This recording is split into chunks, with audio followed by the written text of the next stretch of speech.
আমাদের ঘরে একটা চুচো আছে, তার নাম হচ্ছে মিঠু। আমার ভাত খাওয়া শেষ হয়ে গেছে, এখন সে ভাত খাচ্ছে।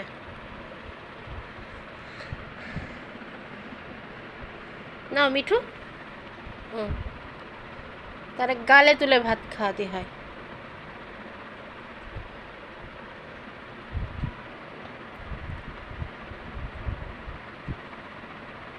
মজা মজা।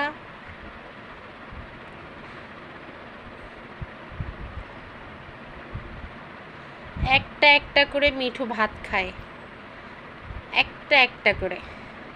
নাও মিঠু, ডাল দিয়ে ভাত খাও।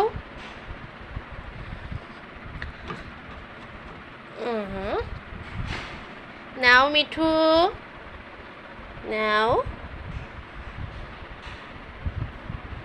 ফেলে দিয়া না মিঠু, ভাত খাও ডাল দিয়ে। রাগ হইছে? ভিডিও করতেছি তাই? আচ্ছা, ভিডিও বন্ধ।